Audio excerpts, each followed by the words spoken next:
Eala just booked her spot in the next round of a WTA 1000 tournament, and the strangest part is she didn't even need to strike the winning shot herself. No ace, no clean passing shot, nothing dramatic to end it. Just silence, a medical stoppage, and a scoreboard frozen in her favor. Naturally, that kind of finish has fans talking louder than a normal straight sets win ever would. What really went down in Cincinnati this weekend?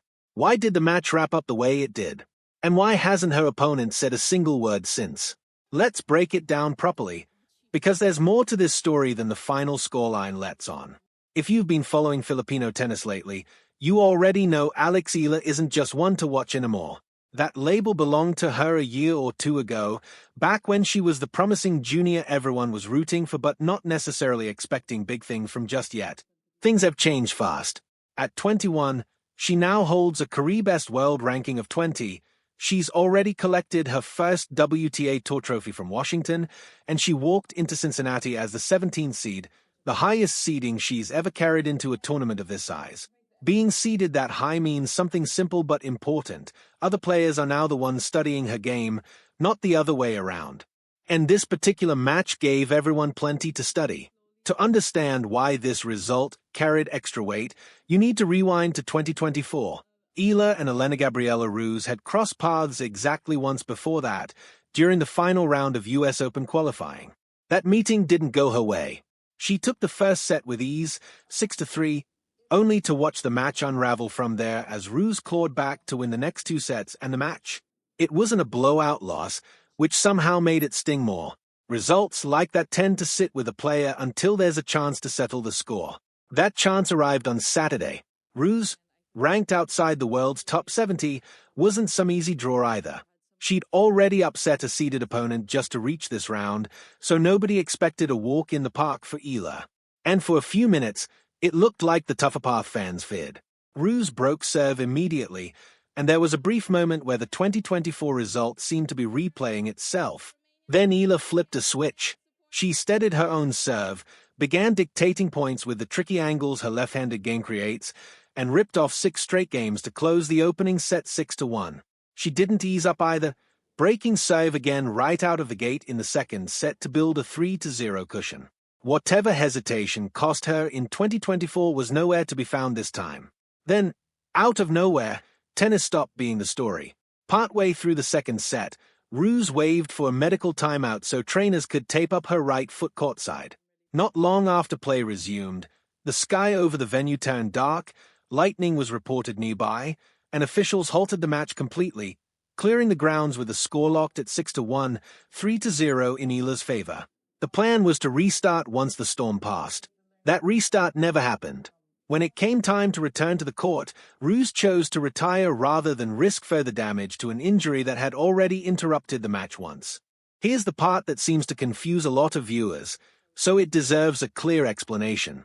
Under standard tennis rules, when a player retires mid-match due to injury, the win is automatically awarded to the opponent who remains fit to continue.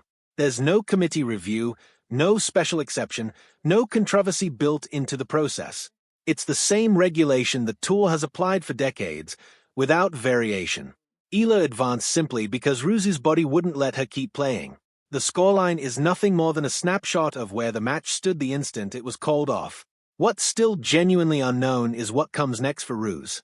She hasn't made any public comment yet about how serious the foot injury actually is, or how she feels about her tournament run ending this abruptly.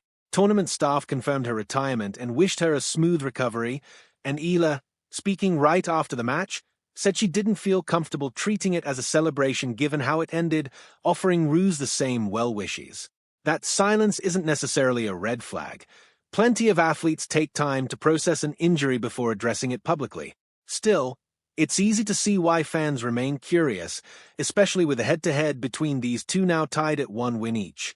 Put the ending aside for a second, though, because there was genuine quality in Eala's tennis before the weather ever interrupted things. Her lefty serve consistently pulled Ruse into awkward, uncomfortable positions. She stood in aggressively on return games, cutting off any rhythm on second serves.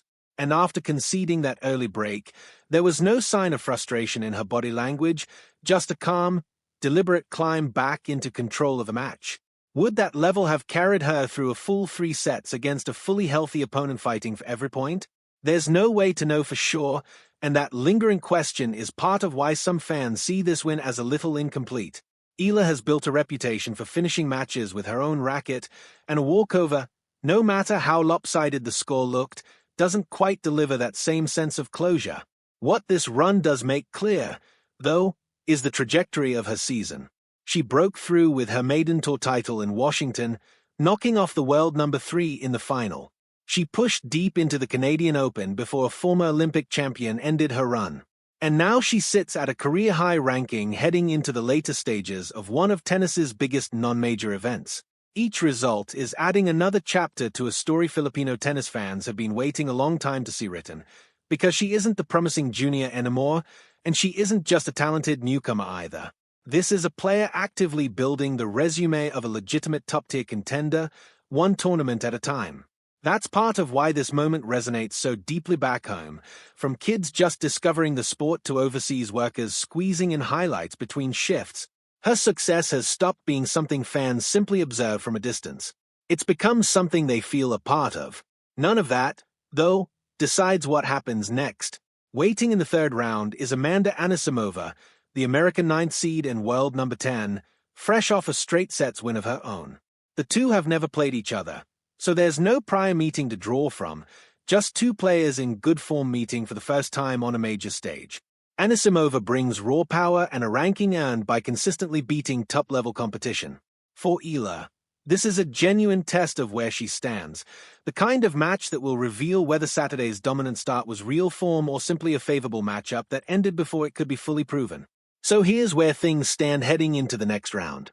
A commanding start against Ruse, cut short by injury rather than anything Eala did wrong. An opponent staying quiet for now. And a far tougher matchup on the horizon against a top 10 player who won't make anything easy. This chapter isn't finished, it's really just getting started, with the next piece of the story set to be written on court against Amanda Anisimova. What's your prediction?